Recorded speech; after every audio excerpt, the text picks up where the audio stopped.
这。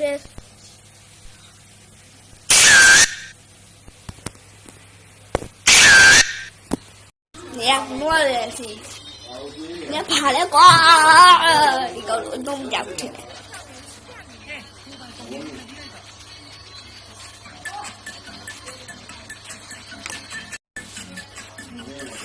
来，爬来，我带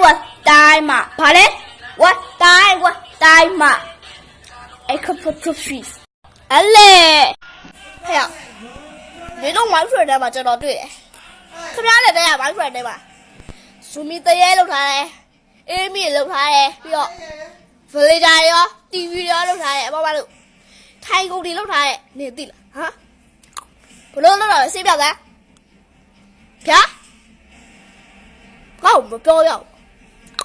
ဟာတော့ငါ့ဘလို့ပြောလိုက်တာလဲဟမ်နင်တို့ဘိုက်ခရက်ခင်းနေမှာနင်ဘလို့ဘိုက်ခရက်ကိုစားတွေ့ရလဲဟမ်ဗျာ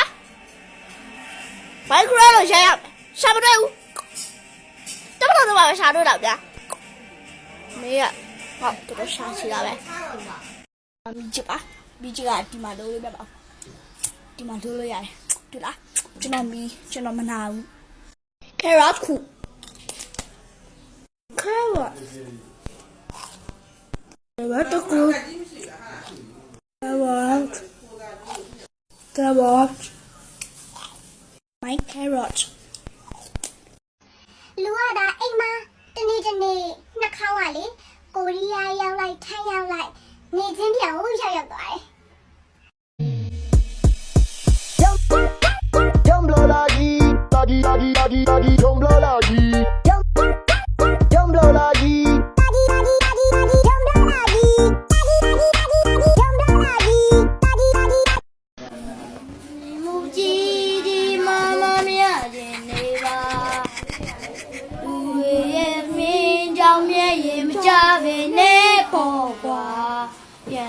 Thong lên cha không lên xoay này lên qua liêu cũng xoay thu ba mu chi mama mẹ lên đu lên biểu ra lại ba nào chưa mà ga mẹ na thong ba nhị lê ya ye chi bo chi ne ke chi ma baဒီမှာဖုံးနိုင်တွေကခင်ကိုကြီးလိုက်ပါနေတာနေတော့နဲ့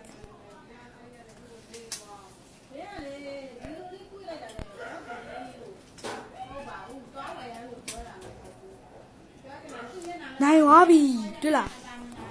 ဒါနန်အားလုံးမမေ့တော့ပါခင်ဗျာကျွန်တော်အကောင့်အတင်လေးမလို့ကျွန်တော်ဗီဒီယိုအားပေးကြပါလို့ကျွန်တော်တိုက်တွန်းချင်ပါတယ်ခင်ဗျာအားလုံးပဲတတာကျွန်တော်လေးဒီမှာသတင်းထူးလေးပြောချင်လို့ပါအဲ့ဒါဘာသတင်းလဲဆိုတော့ကျွန်တော်ရဲ့ TTA 86အကောင့်ဘသူဘန်လိုက်တာလည်းမသိဘူးကျွန်တော်လည်းနာမည်မဖတ်မိဘူးဗျကျွန်တော်တော်ဖုန်းကြည့်နေတော့တော်ဘန်လိုက်တဲ့သူကဘသူလဲဆိုတော့ကျွန်တော်လည်းစာမဖတ်လိုက်ဘူးဗျဗါလဲဒလီအကောင့်ဆိုလဲကျွန်တော်အဲ့ဒါပဲတွေ့ကျွန်တော်တွေ့တာအဲ့ဒါပဲတွေ့ကျွန်တော်နာမည်တော့မဖတ်မိအကောင့်နာမည်တော့မဖတ်မိဘူးကျွန်တော်ဗီဒီယိုဘသူဘန်လိုက်တာလည်းမသိဘူးဗျအဲ့ဒါလေဘာလဲသတင်းအထူးလေးရှိလို့ရှင်ပါလဲဘာလဲအကောင့်ဘာလဲဗီဒီယိုအကောင့်ဘာလဲအကောင့်ဘန်ခိုင်ရတဲ့အကောင့်ပြယူနီးဆိုတာလေးကိုတော်ပေါ်မှာရချပေးပါခင်ဗျာကျွန်တော်လေးဒါလေးမသိလို့ပါခင်ဗျာကျေးဇူးတင်ပါတယ်ဟုတ်ပါဘူးကျွန်တော်ဒီနေ့မှာဆိုတော့ချူးကြတယ်ပေးလို့ဟိုမှာတရေတကောင်ဟိုတွေ့လားတရေတွေ့လားတရေလိုက်နေကျွန်တော်ပြေးနေပြီကျွန်တော်ပြေးနေပြီတရေလိုက်လို့ပြေးနေပြီ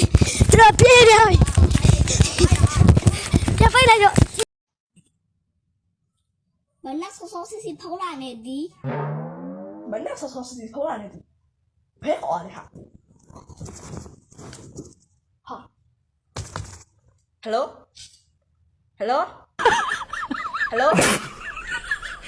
လူလဲဟယ်လိုဘာမှလည်းမကြောက်ကွာအေးဘယ်သူဟယ်လိုဟာဖုန်းကဘယ်သူခေါ်လဲ3 9 9 939哈不要换了你 Hello 啊稍等看一下我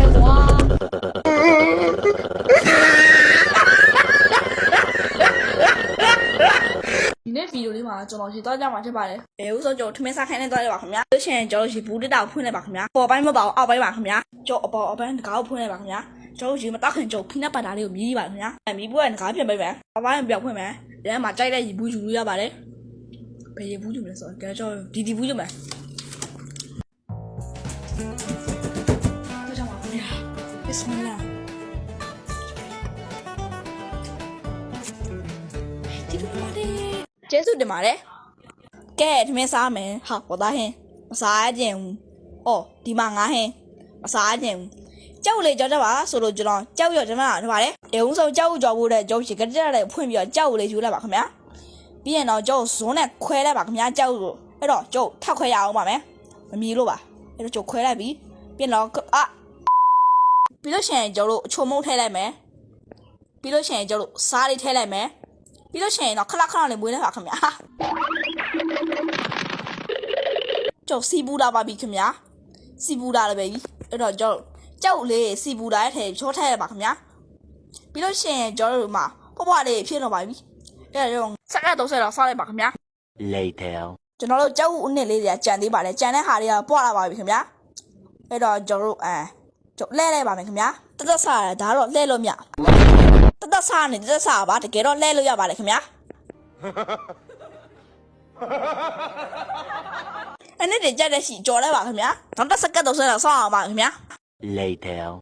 ကြော်ပြီးတော့ရှင်တော့ပကံနဲ့ထည့်ပါမယ်ခင်ဗျာပကံနဲ့ထည့်ဖို့အတွက်ကြော်စီစစ်ရပါမယ်ခင်ဗျာစီစစ်ပြီးတော့ကျွန်တော်တို့ပကံနဲ့ထည့်ပါပြီခင်ဗျာအကြော်စထည့်ပါပြီကျောင်းကျွန်တော်တို့အရှိကိုယူရလိုက်ပါခင်ဗျာပြီးလို့ရှိရင်ထမင်းခူးထားလိုက်ပါမယ်ထမင်းခူးပြီးတော့ကျွန်တော်စားကြပါအောင်ခင်ဗျာရတာလေးကိုပြောရမယ်ဆိုရင်တော့ကျောင်းကြော်ငှက်ပေမဲ့သူမရဲ့ပြောရတော့ပို့ချိုပါတယ်ဗီဒီယိုလေးကိုကြည့်ရှုပဲတော့စောထားတွားတဲ့မျက်နှာတိုက်လက်စေပလုံးကျင်းလက်စေမျက်နှာတဲ့လက်စေညာတော့လက်စေလက်တော့လက်စေလက်တော့ကလေးတဲ့လွယ်လွယ်ကြောင်းသွားကြောင်းပြန်ဒီခုကသွားလက်စေအဲ့ဒီချိုရေးချိုအရှိသွားလက်စေလက်တော့လက်စေလက်တော့လက်စေလက်တော့လက်စေလက်တော့ဖကလစားလက်စေအင်ကြီးလဲပေါင်းပြီလဲတတော်စောမြည်ပြက်အရှိသွားမြည်ပြက်သမင်းစားဒီချိုးခဲနဲ့သွားမြည်ပြက်တပုံကြီးမြည်ပြက်အေးရဝဲမြည်ပြက်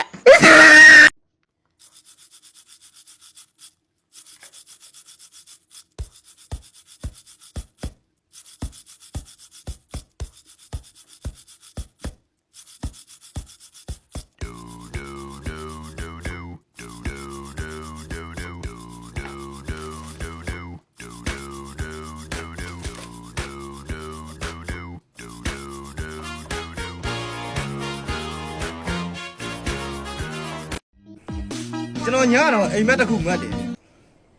အဲ့အိမ်မက်ထဲမှာကျွန်တော်စော်လေးတယောက်ရလိုက်တယ်ဒါပေမဲ့ကံမကောင်းတာတစ်ခုကအဲ့ဆော်မှာဂွေးစီနဲ့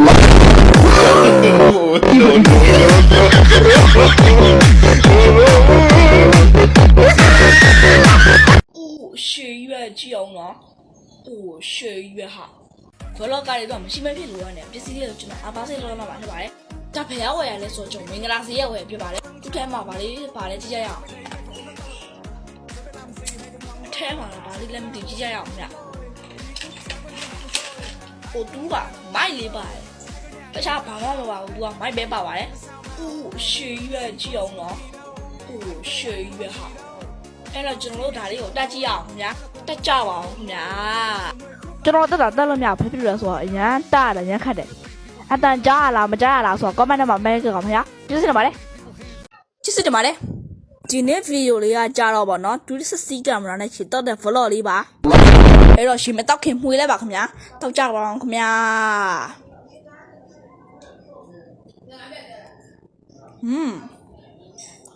ကောင်းတယ်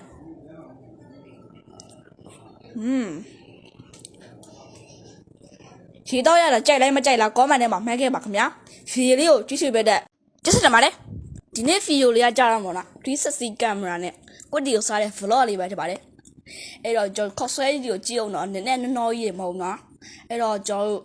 တားလုံးတော့စားမပြတော့ပါဘူးစားကြပါအောင်ခင်ဗျာကျွန်တော်ခင်ဗျားတို့ခုန်ကြည့်ပြီနော်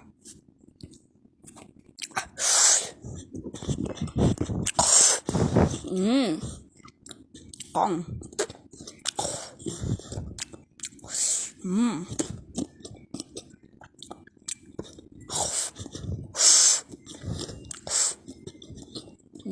ကောင်းတယ်ကျဲ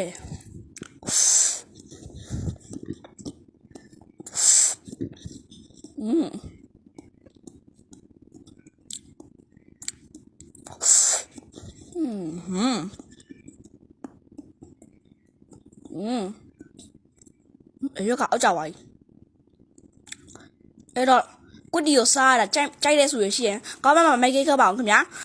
ဗီဒီယိုလေးကိုကြည့်ရှုပေးလို့ ချိန်တွေကိုနောက်ဆုံးလိုက်ရင်ကောင်းတာက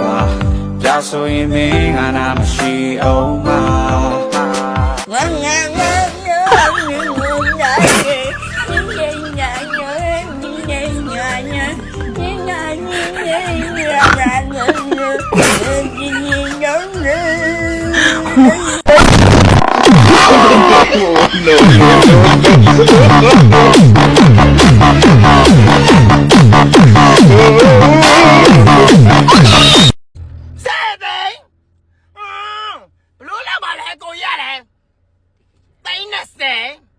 ဒီကိစ္စနဲ့မတိုင်းနဲ့ဆာဘာတော့လို့ရမှာမလို့လဲ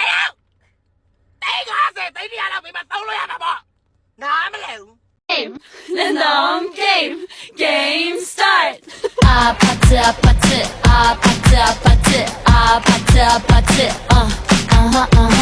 apatı apatı apatı apatı apatı ထမင်းနဲ့အရသာကြီးရရှိရတိတာကျွန်တော်စားကြည့်လိုက်တာထမင်းရမှာချိုနေကြည့်အောင်စားကြည့်အောင်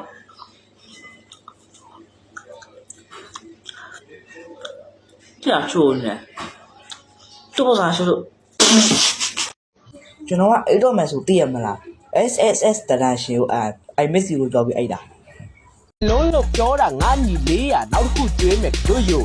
ချောကလက်ရေခဲကြောင်းဒီနဲ့ချက်ဥမြေပဲကောင်းတမောဒီချင်ဇက်ထောင်းပြီးတော့ဦးလေးတူဘူးကြောင်းဦးလေးတူဘူးကြောင်းဦးလေးတူဘူးကြောင်း ရေရဲလေးကအဲ့လိုမျိုးရတာကြီးပြီးတော့စိတ်နိုင်ရှိရတိတာကျွန်တော်တောက်စိလိုက်တာရေကချိုနေနည်းနည်းချိုတယ်တောက်ကြည့်အောင်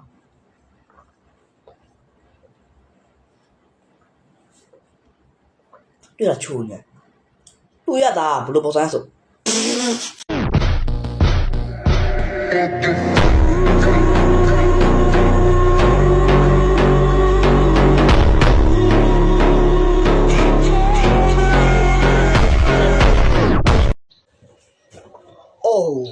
Yeah.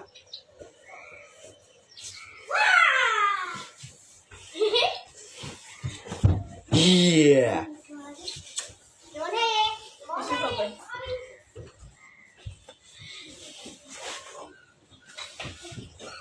Yeah.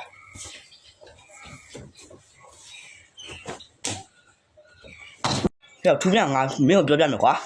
မင်းကဟာသားပြမယ်ကွာသိလားအဲ့ဟာသားကဘာလဲဆိုတော့ငါဒီမှာတဖုံးတွေ့တာတဖုံးငါငယ်ငယ်တော့ဘယ်လိုပြောရတာတခိုးလို့ပြောတာ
ဟဲ့မင်းဘောငါ့ကိုပေးရ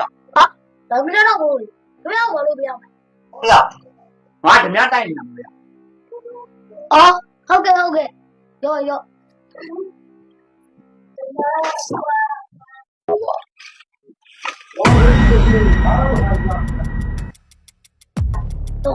တခိုးအော်လာလို့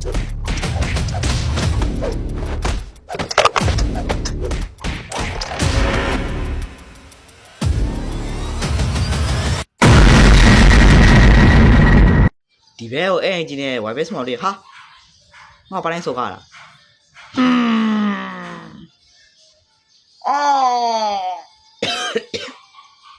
အဘင်းငါ့ကို view edit လုပ်ပြ view editor တယောက်မဟုတ်လားဟမ်မင်းကင်မရာမန်မဟုတ်လားကားနဲ့6ပတ်တဲ့တယောက်မဟုတ်လား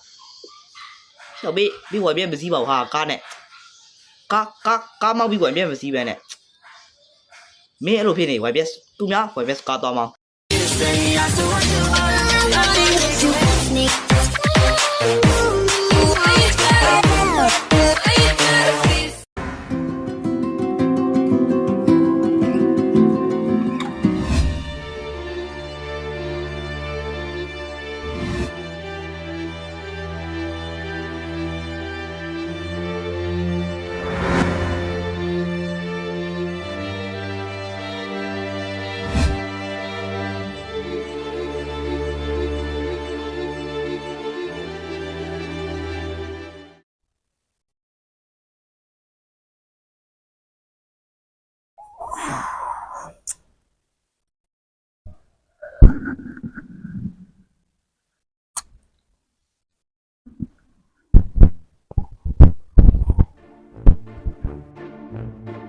ဒီနေ့နေသားတဲ့မနက်ခင်းလေးပဲဒီ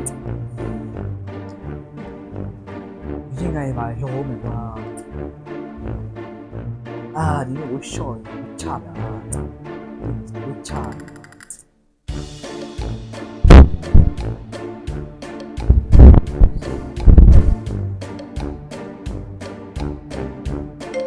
ရဖုန်းလာဟာအေးလို့ပြောတကယ်ချင်း တိုင်းငါငငယ်ငါလည်းကနမတော့ကေဘလို့ ဟုတ်လား အဲ့မင်းလိုက်ခဲ့ပါလားငယ်ငယ် ဗါတယ် လက်ချင်းလိုက်ခဲ့ငါခေါ်မယ်လေးရလား ဟောမင်းရလေကွာငါဒီနေ့မှာအစိုးရထားတာစိုးရထားတယ်မင်းရတယ် အဲ့ငါ၄နိုင်ချိန်ထားတယ်တိ စိုးရထားတော့ငါလေးချင်းကန်လုပ်နေတယ်ငါ အဲ့ဆိုမင်းမလိုက်ဘူးပေါ့ ဟုတ်ပြီညနေမှသွားမယ် ဟုတ်ပြီမင်းနေမတော့မယ် ဒါပဲစိတ်ညစ်ပါလေဟာလောက်ကြည့်လို့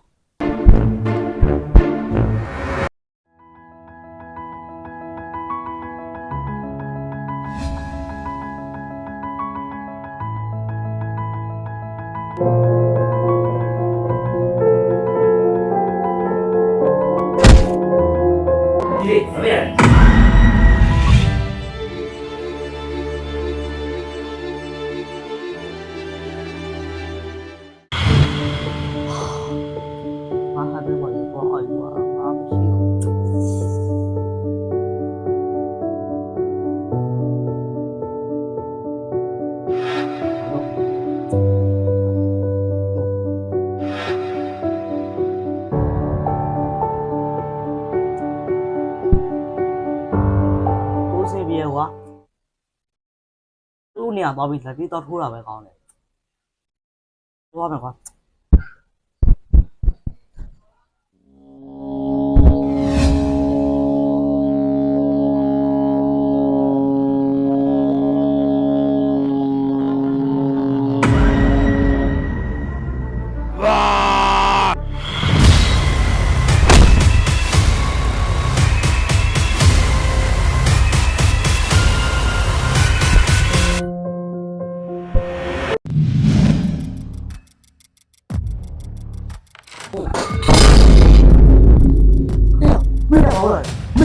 လေဟဲ့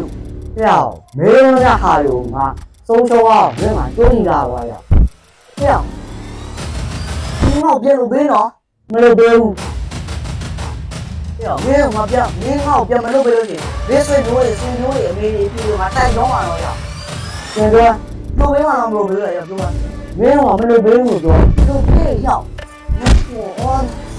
ဒီမှာနားဘူးပြန်လို့ဘေးနော်မလို့ဘေးဘူးလို့ပြောမလို့ဘေးမင်းကစကား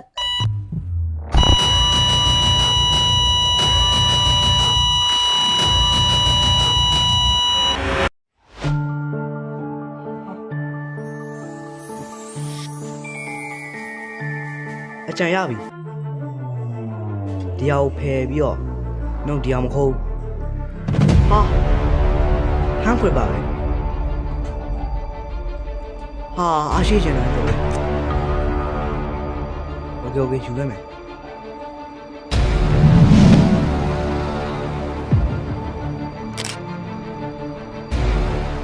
ဟာဒီနေ့မနက်အစောကြီးနိုးတာပဲအားရှိရဲ့လေ့ကျင့်ခန်းလေးပါလောကောင်မဟာ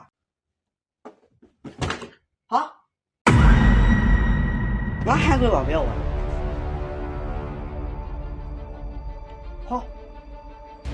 ဟိုဝါရီဒဂိုင်း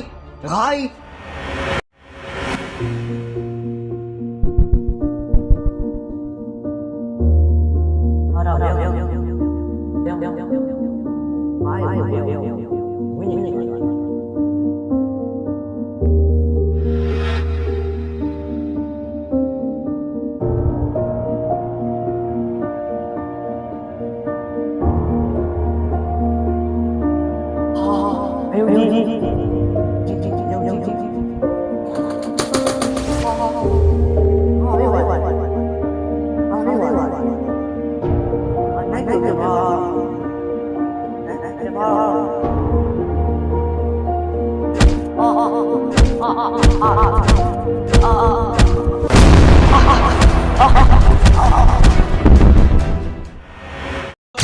တက်တော့မှာပေါ့နော်လူတိုင်းမသိရဲ့ကျွန်တော်ရဲ့အဲ့ဒီဝက်ချက်နှစ်ချက်ကိုကျွန်တော်ပြောပြမယ်အဲ့တော့ကြည့်ကြ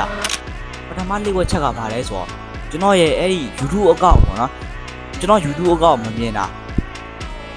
ကျွန်တော် YouTube account မမြင်တာအပြင်ပေါ့နော်ကျွန်တော်ရဲ့ဒီ Facebook account မှာမမြင်တာဗျာ Facebook account နဲ့ဒီ Telegram နဲ့ကျွန်တော်အဲ့ Instagram account မမြင်တာအဲ့ဒါပါပဲဒီပါမင်းစားပြပါလားတဲ့ဘာမှမရှိပဲဘလို့စားပါတော့ဘာဖြစ်ရှိလဲတစ်ချက်ကောင်းတီးမယ်ဗျာတဲ့ကြအောင်ဒီမှာဆိုရင်ကျွန်တော်တို့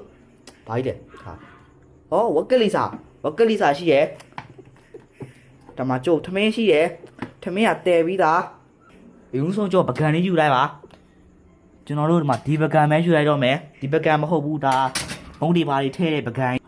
ဒီပကံကောင်းတယ်ထင်တယ်ဗျာဒီပကံယူလိုက်မယ်ဒီပကံယူပြီးတော့ပေါ့နော်အဲ့တော့ထမင်းလေးယူလိုက်ပါကျွန်တော်ထမင်းယူလို့မြောက်အာကျုပ်ဒီမှာထမင်းထည့်လိုက်ပြီဗျာ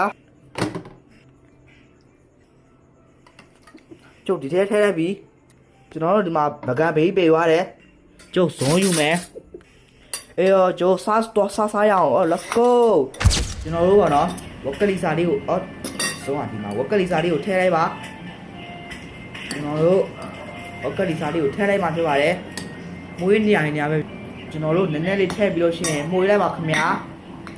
ကျွန်တော်တို့မှုေးလိုက်ပါပြီစားရအောင်ခင်ဗျာမိုးနေတယ်ဟာ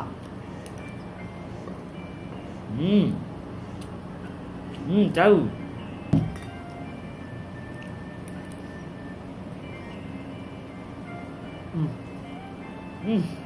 ပူဟာအဲ့တော့ဒီမှာလေကျွန်တော်ကလည်းကျွန်တော်ဗနန်လေးပြပေါ့စားတာကျွန်တော်ကဗနန်လေးပြရလဲဆိုတော့အသက်က73နှစ်ပေါ့နော်73နှစ်ပြ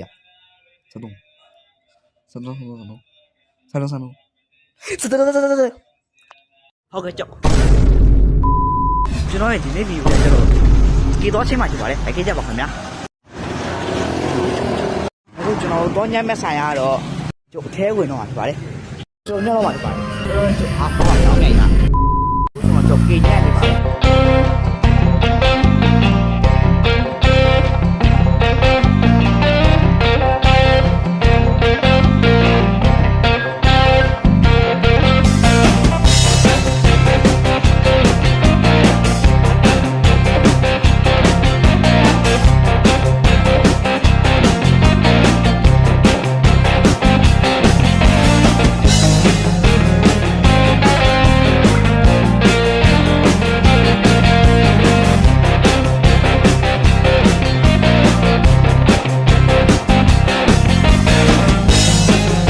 ကောက်ပြရမဟုတ်တော့ဟိုကဖြစ်သွားတယ်အဲ့ဒီတော့ကျွန်တော်လန့်နောက်ပန်အောင်နောက်ဟမ်ညလည်းအကြရတယ်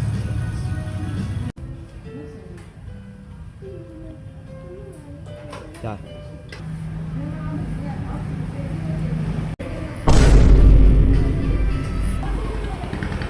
နောက်ပန်အောင်ဆူလိုက်တော့ไม่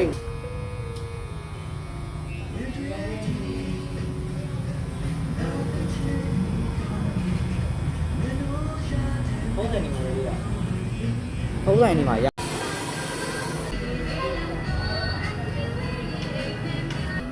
ล่ะ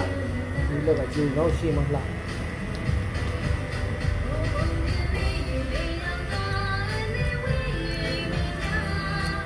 ใส่ดูจังอ่ะตัวพี่เลยငါဆိုင်ကိုညှို့လိုက်နော်ညာကောင်မလေးတွေပြောတာအကောင်လင်းလို့မရဘူးကိုနဲ့ကပြောတာပဲအဆန်စပင်းချက်ဆိုင်ကောင်လေးတယောက်ကြိုက်တယ်လို့ပြောဘူးလဲမှုပြီးသွားဟုတ်လားမသိဘူးပြောတာပဲတောင်းရင်မပေးနဲ့ကိုကြီးအကောင်ပေးလို့မရရိုက်ဆိုင်လာလို့ရတယ်ဒိတ်လို့ရတယ်လို့ပြောဒါမျိုးတော့ဆူလိုက်တော့ဘူးမှကြည့်ညာနေသလိုနေတယ်လို့ပြရတယ်ဒါမျိုးတော့မရှိဘူး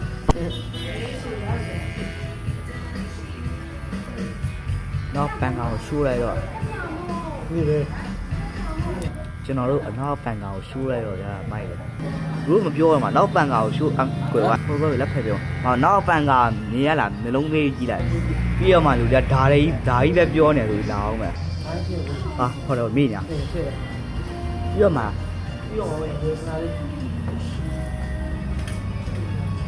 ဆိုတော့ကချင်းညဆိုရင်ပေါင်းလို့ပြီးပြီလားနောက်မှာတော့ဟာရိုက်ဖို့ပြီပါ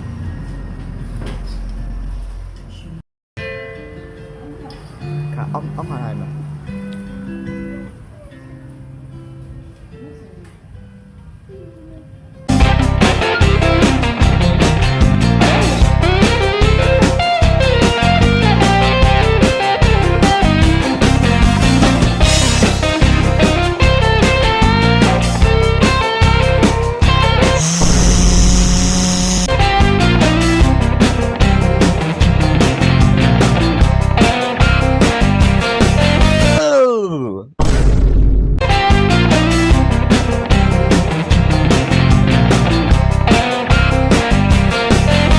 ဆိုရင်တော့ကျွန်တော်ပြီးတော့ထပ်ပါခင်ဗျာကျွန်တော်စပင်းလေးကိုတာတဲဖို့တကယ်နော်ပါတယ်ဆိုကြပြီးတော့ဒီပါနော်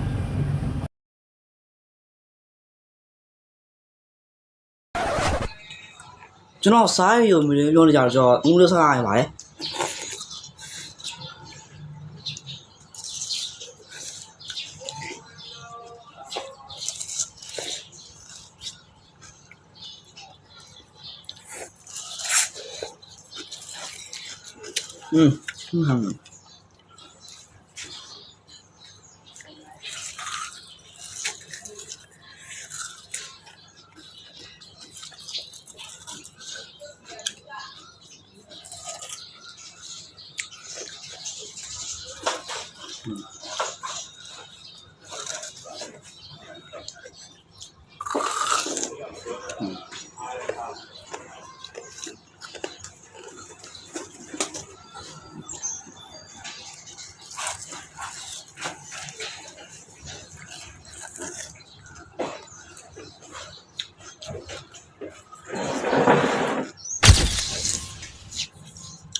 မင်း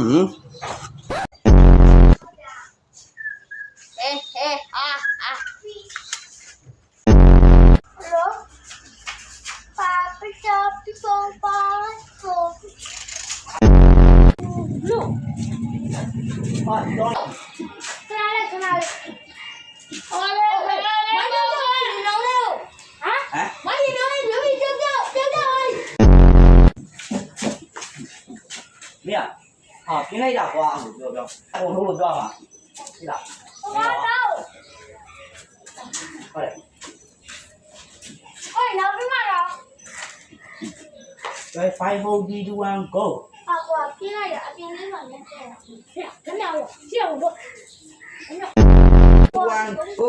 啊，我拼了呀，我拼了嘛，这样，真的有，这样我说，2 1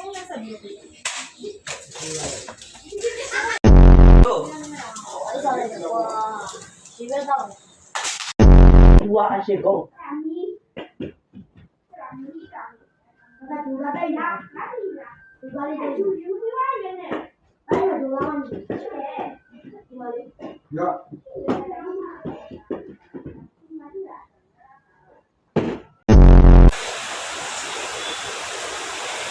走走3 2 1 action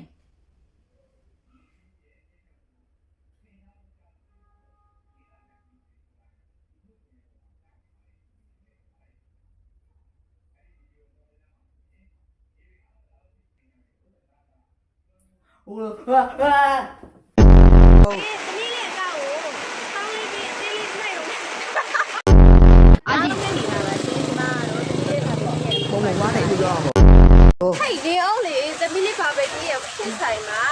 promotion ရရှိသေးတယ်နော်ဘာဆက်စားပါတော့ကဘာပဲဒီတစ်ခွေရမယ်ပြင် ဒ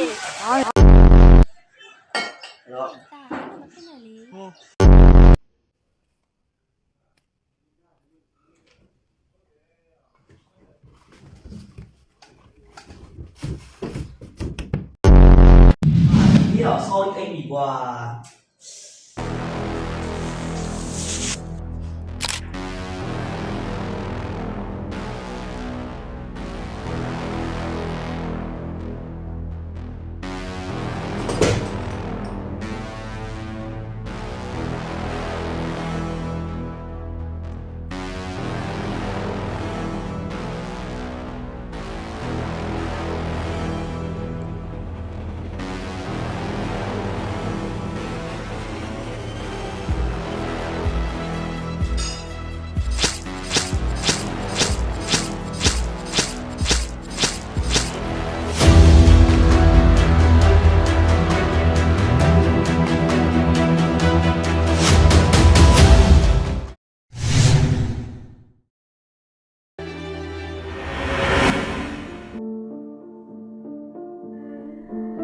တက်စားလားတငယ်ချင်း ရတယ်ဒီဘာမပြော အေးတငယ်ချင်းငါပေးထားရမုံလဲစောင်း ဟုတ်ပြောပြီ အေးဟုတ်ပြီအဲ့ဒါဆိုငါသွားရမယ်နော် တတာ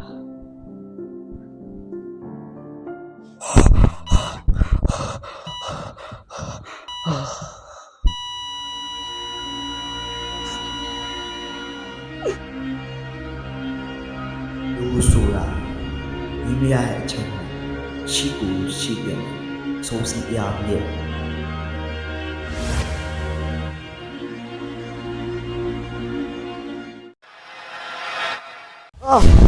အော်တရေခေါ်တယ်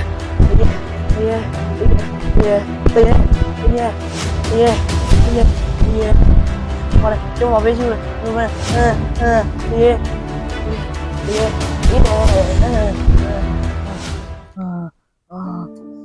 တော်တယ်ဗောတရေလာမချောက်လို့အခနဲ့ဘူးမလာပါစေနဲ့ငါညီလေးရှိတယ်ညီလေးရှိရဲ့ငါညီလေးရှိလို့လာပါစေနဲ့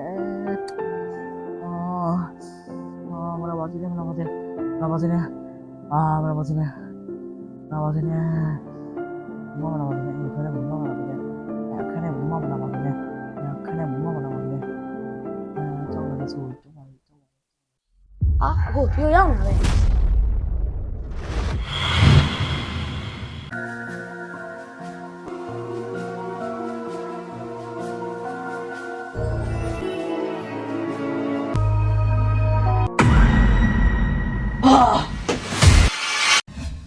အားလုံးပဲပဲတော့ပါကျွန်တော်ဒီနေ့မှာတော့အိုရှင်းမှာရှောက်ဘက်မှာဖြစ်ပါတယ်ဘယ်အိုရှင်းလဲဆိုတော့တန်မွေအိုရှင်းဖြစ်ပါတယ်တန်မွေအိုရှင်းမှာဘယ်လိုလုပ်မလဲဆိုတော့ကျွန်တော်မုံရီဝယ်ပြီးရှောက်ဘက်သွားစားပါနေပါတယ်လိုက်ခဲ့ကြပါခင်ဗျာဆိုတော့ဗျာကျွန်တော်တို့စီးတွေမှာကျွန်တော်မုံသွားစားပါနေပါတယ်ဒီစီထဲပြပါအဲ့တော့လိုက်ခဲ့ကြပါ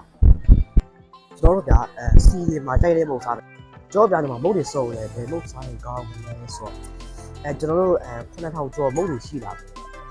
2900 1000ကျော်တွေပဲရှိတယ်အောက်ကပုံချာစားမှာဟန်ပါတဲ့ရှင်ဆိုတာပစုံပေါ့နော်အဲ့တော့ကျွန်တော်ဟိုယူနေတယ်ကျွန်တော်တို့ဒီမှာခုနပြောတဲ့ဟာယူမယ်ကျွန်တော်ဟိုယူဖို့တဲ့စိတ်ကျော်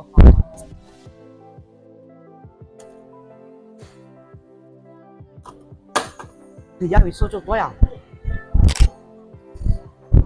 ဒါလေးစစ်စစ်စားမှာအောက်ဆရာမပါ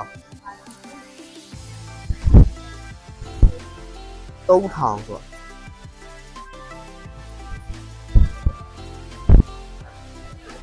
ကျွန်တော်တို့ဒါခဏလေးစောင့်မှာဒါကျုပ်ပါလိုက်ပါဒီမှာပတ်စံတော့ပြန်ယူရကျွန်တော်တို့မှားထားရောက်အဲ့လိုမျိုးတော်ပြီကျွန်တော်လက်ကတော့မဆေးတော့ဘူးဒီတိုင်းပဲစားလိုက်မယ်ကျွန်တော်တို့ဒါယူလိုက်ပါမယ်ဓာတ်မြိုင်ပေါ့ဓာတ်မြိုင်ဟုတ်တယ်ဓာတ်မြိုင်ပေါ့ဓာတ်မြိုင်ပေါ့ဟုတ်မှာပြလိုက်ပါဦးမယ်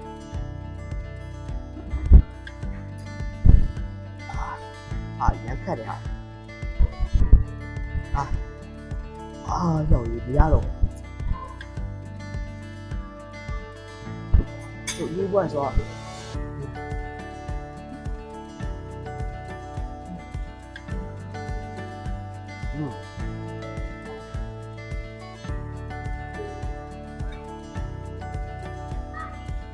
我看包门。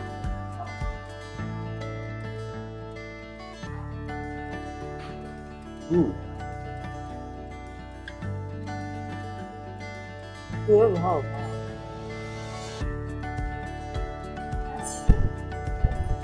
用我手这边了。然后把猪给拉。ဆိုတော့ကျွန်တော်တို့ဦးရှိမှာမုတ်စားပြီးပြီဆိုတော့ဈေးကိုပဲကျွန်တော်ပါတယ်လာခဲ့ကြပါ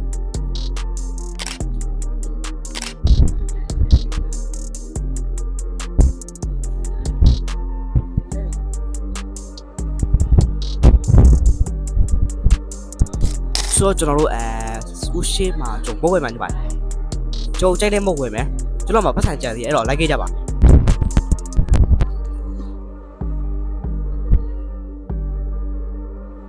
ကျွန်တော်တို့ဘာပုတ်ဝယ်မလဲဆိုတော့ဗောနော်အာလူကြော်ဝယ်မယ်အာလူကြော်ကဘယ်မှာလဲတော့မသိဘူးဒါကကျွန်တော်တို့ချောကလက်တွေကျုပ်တာချောကလက်တွေဒါအေးအေးတွေဗောကျော်ခုမှာအာလူကြော်တွေ့ပြီကျုပ်အာလူကြော်ကဘာဝယ်ကောင်းမလဲဆိုတော့ဘာတွေကဈေးကြီးတယ်ဆိုတော့ကျုပ်ဝယ်ပြီးသွားပြီဒီတော့ဒီတော့ဘာပဲဟာဒီလေးပါပဲကျွန်တော်တို့ပတ်သွေးအနေနဲ့ကတော့တိုင်းစီးရီရဲ့ဝင်မှာဖြစ်ပါတယ်အဲ့တော့လိုက်ကြည့်ကြရအောင်ဆိုတော့ဗျာကျွန်တော်အပေါ်ထဲရောက်ပြီဆိုတော့ဒီနေရာသွားမှာဖြစ်ပါတယ်တက်လို့ရလားတော့မသိဘူးတက်ပြလိုက်အောက်မှာပြောကင်းတက်လို့မရအောင်မန်တရာပေါ်စားတော့ပြန်မစားရမန်တရာပေါ်ဖနိုင်များမစီးရတဲ့တို့အမုံလေးဟုတ်ဘာရှိတယ်သူကျုပ်မှာရေးစေးတယ်ဟိုမှာကျုပ် CCTV အဲ့တော့ကျွန်တော်အိမ်နာဖြူရဲ့လူတွေနဲ့တွေ့မလားမသိဘူး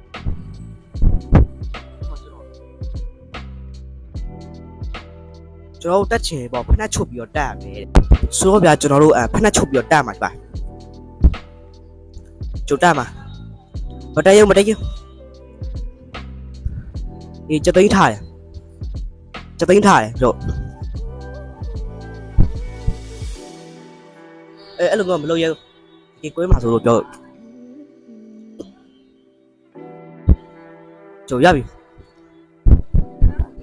ဆိုတော့ဒီနေ့ဗီဒီယိုကဒီလောက်ပါပဲခင်ဗျာ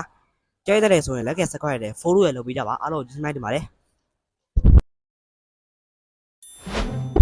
ဒီနေ့ဂိမ်းလေးပိုင်ဆော့နိုင်ကွာနန်းကူရတယ်ဝေးတယ်ရောက်အနန်းကရေမွေးလို့ပေါင်းနာလို့အနန်းဟာယောက်ျားလေးလို့စတဲ့အနန်းဟာအိမ်ဆိုင်ပဲဟာ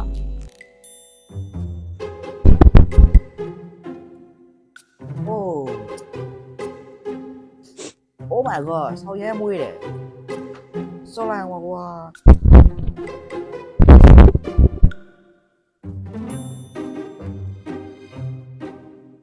ဆောက်လိုက်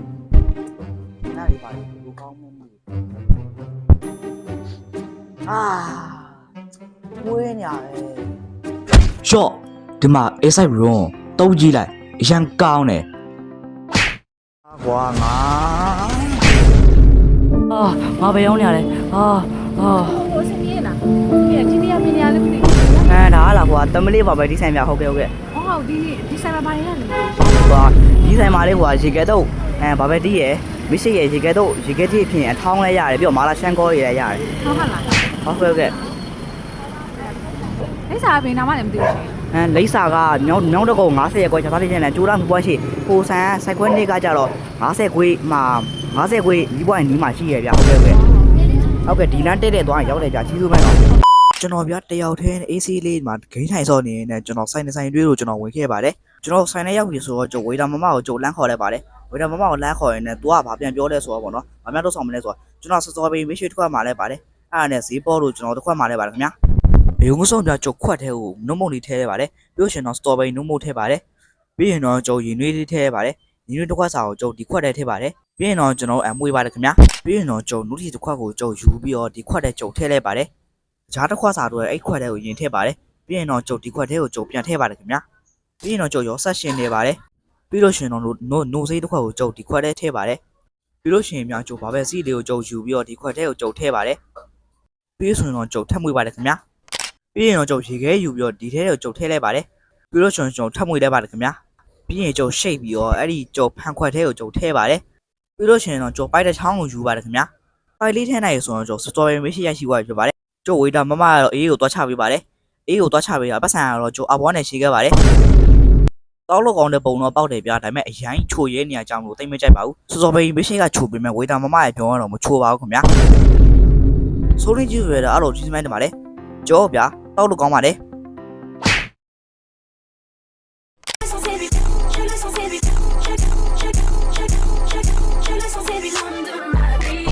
အကိုရဲ့ vlog ရိုက်ချင်နေဘယ်အောင်မူတည်ပြီးရိုက်ရမလဲပြောပြန်ဆိုရင်ဗျာအချက်က2ချက်ရှိပါတယ်အဲ့2ချက်ကတော့သူများရဲ့ရှိမှရိုက်လို့ရှိရင်တတိပေါ်မူတည်ပြီးရိုက်ရမယ်စိတ်နဲ့မူတည်ပြီးရိုက်ရမယ်ကင်မရာနဲ့မူတည်ပြီးရိုက်ရမှာဒီပါနောက်တစ်ချက်ဆိုရင်ဖြစ်ပေါ့နော်အိမ်မှာရိုက်လို့ရှိရင်ဗျာကင်မရာနဲ့အကြီးနဲ့ပေါ်မူတည်ပြီးရိုက်ရမှာယနေ့ခေတ်မှာဗီဒီယိုခွေးရှိအောင်များပြားလာတဲ့လူတွေလောက်ကင်ဖြစ် hobby အနေနဲ့သုံးနေကြပါတယ်ဗီဒီယိုတစ်ခုကောင်းဖို့အတွက်အဓိကလိုရတာတွေကတော့စိတ်ကူအတွင်းကောင်းမွန်တဲ့ကင်မရာတို့ smartphone live ဖတ်တဲ့ light တွေနဲ့ edit kit ဖြစ်ပါတယ်ပထမဆုံးအနေနဲ့မိမိဖန်တီးမဲ့အကြောင်းအရာစဉ်းစားပြီး script ကိုတည်ဆောက်ပါပြီးရင် camera engine နဲ့ light cyber ကိုစီစဉ်ပါခြိုက်ပြီးတာနဲ့ video editing software Premiere Pro CapCut DaVinci Resolve တို့မဟုတ်စတဲ့ application တွေကိုသုံးပြီးတော့ color sound subtitle တွေကိုပြင်ဆင်ပါနောက်ဆုံးအနေနဲ့ social media ပေါ်ပြည်ပြည့်ဖြစ်မိမိရဲ့အမှုပညာကိုလူများနဲ့မျှဝေနေပါတယ်ကိုဗီဒီယိုမှာတော့ daily content creation live ကို share ပေးမယ် body setup မှာ camera lighting mic တွေစစ်ပြီး tourist editing ဘက်မှာတော့ clips တွေကို cut and color တုံးပြင်ပေးမယ်အဆုံးမှာတော့ final video export ပြီး social media မှာ upload လိုက်တာနဲ့လာတာ content တွေ complete ကိုဗီဒီယိုမှာတော့ daily content creation live ကို share ပေးမယ် body setup မှာ camera lighting mic တွေစစ်ပြီး tourist editing ဘက်မှာတော့ clips တွေကို cut and color တုံးပြင်ပေးမယ်အဆုံးမှာတော့ final video export ပြီး social media မှာ upload လိုက်တာနဲ့လာတာ content တွေ complete content creator ဖြစ်ဖို့ဘာလို့အပ်လဲ content creator ဖြစ်ဖို့ကျွန်တော်ဘာလို့လိုအပ်လဲဆိုတော့ပေါ့နော်ဥပမာဗျာကောင်းတဲ့ laptop တော့မဟုတ် PC ကွန်ပျူတာကောင်းတာရှိရမယ်ဖုန်းကောင်းတာရှိရမယ်စာအုပ်ကြီးကြီးရှိရမယ်အဲ့စာအုပ်နေရာမှာကျွန်တော်တို့ဇမျိုးစာအုပ်ဖြစ်ရပါမယ်ပြီးလို့ရှိရင်တော့ content creation ကိုကောင်းကောင်းလေ့ကျင့်နိုင်ဖြစ်ရပါမယ်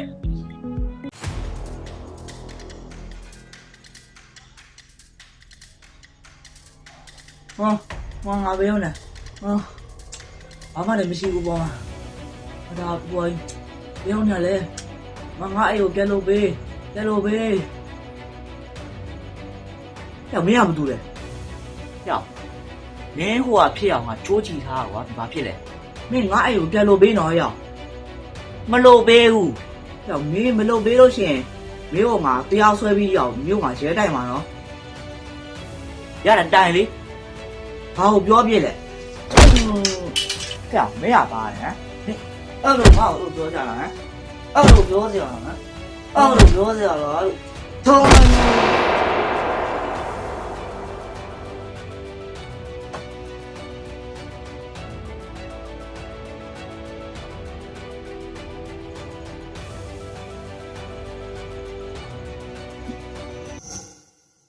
ကျွန်တော်အမိဒီရအတွင်းကျွန်တော်နေမကောင်းဖြစ်နေလို့ပို့ကူးဆန်းပါမို့လို့ကျွန်တော်သမီးလေးပါပဲဒီအကောင့်မှာကျွန်တော်စိုင်းကြောညာတာခဏလေးရက်တက်ပါမယ်2026ကျရင်ကျွန်တော်ပြန်တွေ့ပါမယ်လို့အားလုံးယုံကြည်ပါတယ်အဲ့တော့အားလုံးကြီးမှန်းတင်ပါလို့ခင်ဗျာလို့ထင်နေလား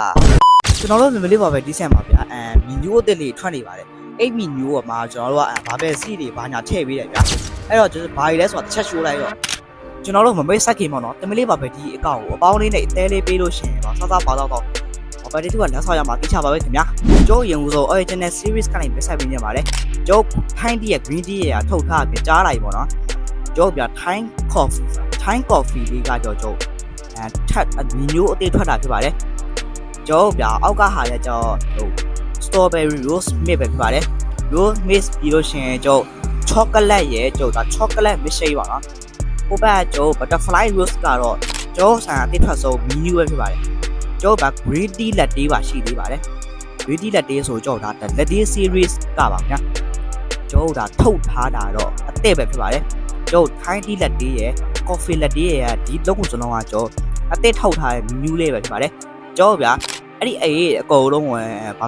ပဲစီးထည့်ရတယ်ကျိုး cheese Thai tea ဆိုရင်ကျိုးဒါကတော့ cheese ထည့်ပေးပါတယ်ခင်ဗျာကျိုးဗျာပြောရမယ်ဆိုရင်ဒါကတော့အသစ်ထွက်ဆုံး menu ဖြစ်ပါတယ်နောက်တစ်ခုက cheese green tea ပေါ့နော်အပေါ်မှာ cheese လေးဖြန်းပေးပါတယ်ဒါကတော့ကျွန်တော်တို့အသစ်ထွက်ဆုံး menu ပါ cheesy coffee ဆိုရင်ဒါကတော့အသစ်ထွက်ဆုံး menu ပေါ့ဗျာကျိုးခါစစ်စိမ့်လေးပဲဖြစ်ပါတယ်ကျိုးနောက်တစ်ခုဆိုရင်ဗျာ cheese chocolate ပဲဖြစ်ပါတယ်အဲ့အဟာတွေအကုန်လုံးကကျိုး cheese from series ကပါခင်ဗျာအဲ့သုံးခုစလုံးအဲ့ဟိုကmenu တစ်ထွက်ထားတယ်ပါတယ်ကျွန်တော်တို့ဆိုင်လေးစာလေးကကြတော့ညောင်းတော့ကုံကျိုးတာဘာဆက်ရက်ကွက်ရစတဲ့ကြံလမ်းမှာရှိပါတယ်နောက်တစ်ခုနောက်တစ်ဆိုင်ခွဲဆိုရင်တော့ကျွန်တော်တို့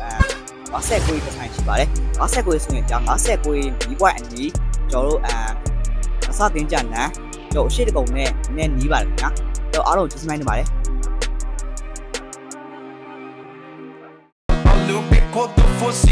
Toma só rajadão, ai, toma,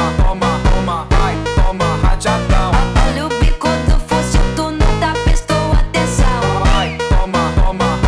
ai, toma rajadão. Olha o bico do fuzil, tu não tá prestou atenção. Olha só minha foto de tatu, não tá prestou atenção. Olha o bico do fuzil, vai tomar só rajadão. Vai, toma rajadão, vai tomar só rajadão. Olha o bico do fuzil, tu não tá prestou atenção. Ai, toma, ai, toma rajadão. Olha o bico do fuzil, tu não tá prestou atenção. Ai, toma, ai, toma rajadão. Olha o bico do fuzil, tu não tá prestou atenção. Olha só minha foto,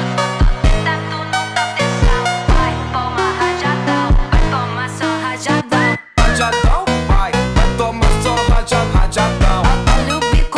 အားလုံးနဲ့ကျွန်တော်တို့ဗီဒီယိုတွေပြုတ်လို့လာတာပေါ့နော်တနေ့လောက်ရှိသွားပြီဖြစ်ပါတယ်ဆိုတော့ကျွန်တော်တရုတ်ဆောင်ဖြစ်ခဲ့ပါတယ်ဟိုငါပဲရောနဲ့ဖူဗလော့က အောင်ခင်ဗျာငါ့ပြောရတော့ပို့ ဗီဒီယို editor ကင်မရာမန်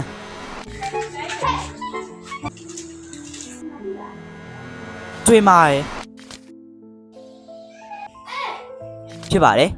ဆိုတော့ဗျာကျွန်တော်တို့အားရအကုန်လုံးကိုကျွန်တော်ဖန်တီးလာတာတန်လေးလောက်ရှိသွားပြီပေါ့နော်ဒါပေမဲ့ကျွန်တော်တို့လိုအပ်နေတာကတော့ကြော်ညာရဲ့ကျွန်တော်တို့ video editing ကိုမှကျွန်တော်တို့က အမြင့်စားပေါ့နော်အမိုက်စား video editing ကိုမှကျွန်တော် professional ဗျာအဲ့ဒါတွေအကုန်လုံးလိုအပ်ပါတယ်ဆိုတော့ကျွန်တော်ကတော့ခုထင်မဲ့စားပြမှာဖြစ်ပါတယ်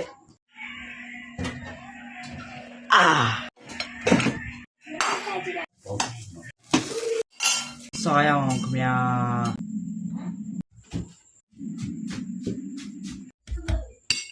စားရအောင်ခင်ဗျာ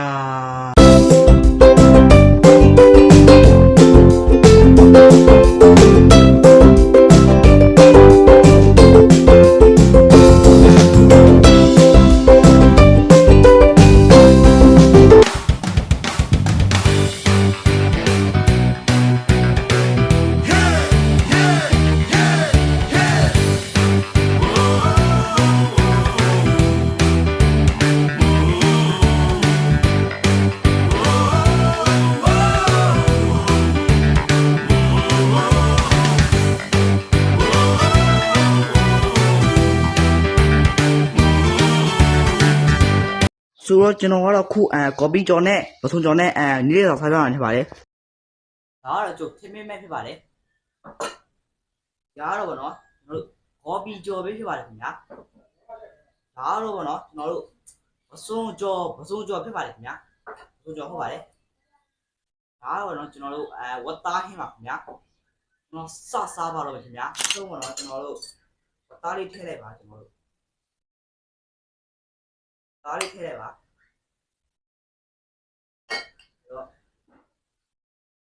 ဒါပဲအကြိုက်ဆုံးဆိုတော့စားပါတော့မယ်စားခင်မှာတော့ကျွန်တော်တို့ဇုံလေးထည့်လိုက်ပါအဲ့တော့စားကြပါဦးခင်ဗျာ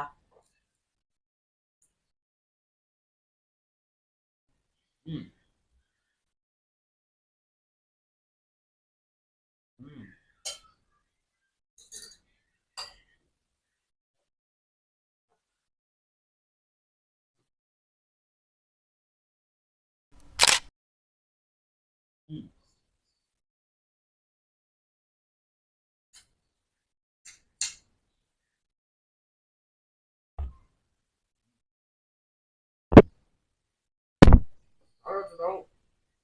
ဗီဒီယိုပဲဖြစ်ပါတယ်ဗီဒီယိုပါ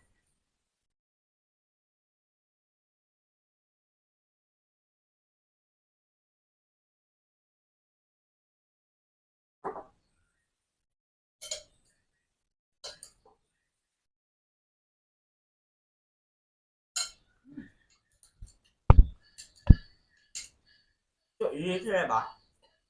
นี่ดีกว่าဒီမော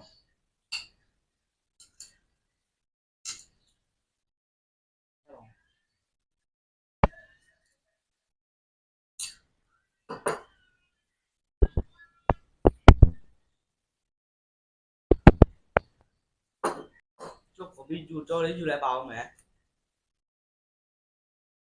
တို့အရေးလဲပါတယ်ဗျာကျွန်တော်ပေါ်လာတယ်ကြွေးပါမယ်ဆက်ရအောင်ခင်ဗျာ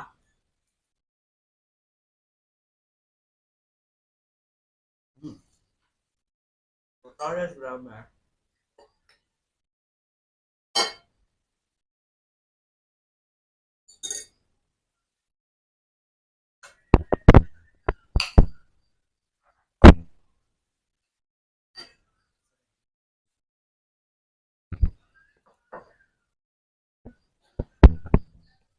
ဒီမှာလေအားလုံးပဲကျွန်တော်ဒီနေ့မှာဂျိုင်းဗီဒီယိုရောက်နေတယ်ပြပါ let's go ကိုဘာလုပ်နေလဲဟမ်ဘာလုပ်နေလဲကြည့်နေချက်တော့ပြောပြပါကြည့်တယ်မမြင်ဘူးလားလို့ကိုကရိုင်းနေတာဗျာအခုအားရမှာရှုပ်ဟိုရတော့ပြေး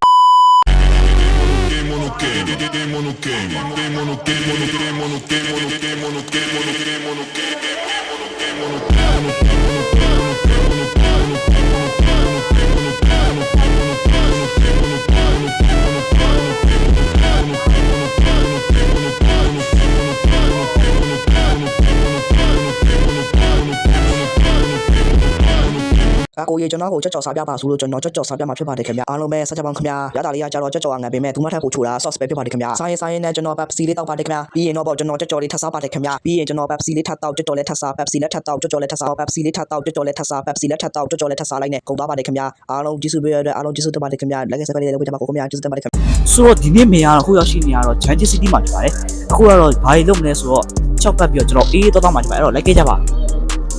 Giant City မှာကျွန်တော်တို့ကြောက်တောက်ပြီးအေးစားမှာလေကြောက်သွားလိုက်ကြအောင်ကျွန်တော်ကြောက်စားမယ်ကြောက်စားပြီးတော့ကျွန်တော်တို့အေးတောက်မယ်ဗျာလိုက်ခဲ့ကြပါရုံးဆုံးကြောက်စားမှာဖြစ်ပါတယ်ရုံးဆုံးကြောက်စားမယ်ကြောက်စားပြီးကြောက်အေးတောက်မှာဖြစ်ပါတယ်ဘာပဲတီးပါခင်ဗျာဘာပဲတီးတော့မယ်အဲ့တော့လိုက်ခဲ့ကြပါတို့ဒီကမောမှာရတယ်ကျုပ်မှာ super hot chicken မှာရတယ်ကြော်ပုံမှန်အချိုမှာရတယ်ဗျာဆိုတော့ကြော်တဲ့စားလို့ပြီးသွားပြီကြော်တဲ့စားလို့ပြီးသွားပြီဆိုတော့ဘာပဲတီးတော့မှနေပါလေလိုက်ခဲ့ကြပါခင်ဗျာ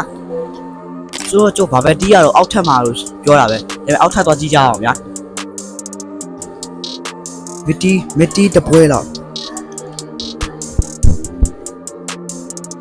မချာမီတီတပွဲမချာမီတီတစ်ခွက်ရမချာမီတီsmall ကြုံမှားလိုက်ဖြစ်ပါတယ်ဒီမှာတော့လို့ပုံသွားပြီဒီကြောပြန်မယ်ဗျာဆိုတော့ဒီနေ့ဗီဒီယိုလေးကဒီတက်ပါပဲခင်ဗျာဗီဒီယိုလေးကြားရတဲ့တယ်ဆိုရင်တော့ like and follow လေးပို့လို့ပါခင်ဗျာစစ်စစ်ပါတယ်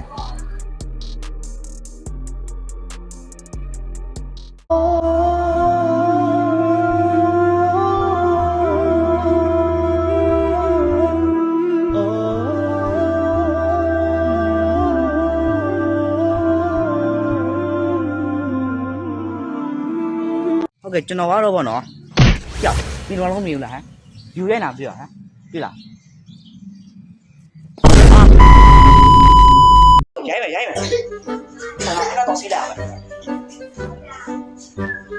အ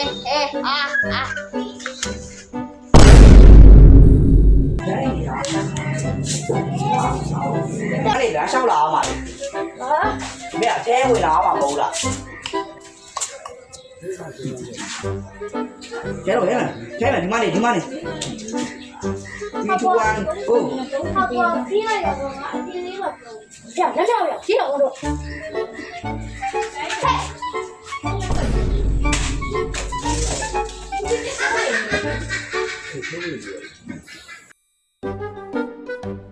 အစိုးရကြည့်ပြီးတော့ဒီစစ်တက်မှာလေလို့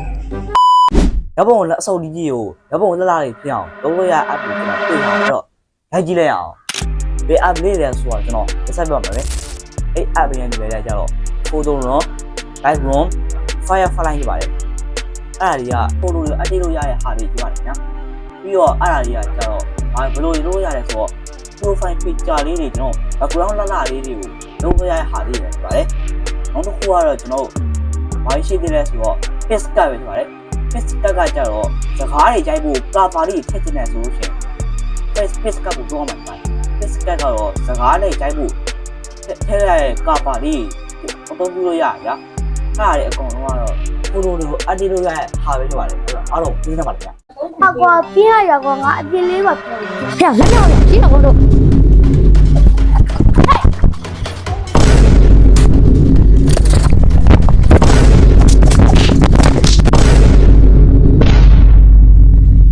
ဒီမှာဒီတော့အမှန်ထားရပါတော့ဈေးမပြောဘူးလားတဲ့လူတို့ကဘလို့ပဲကျွန်တော်ကတက်တော့ကနေခက်ခါမှာဆိုလို့ကျွန်တော်ကတော့ဘာလို့ဈေးမပြောပြရလဲဆိုတော့ဈေးရင်လည်းဘန်းခံရတယ်ဈေးပြောရင်လည်းဘန်းခံရလို့ပါ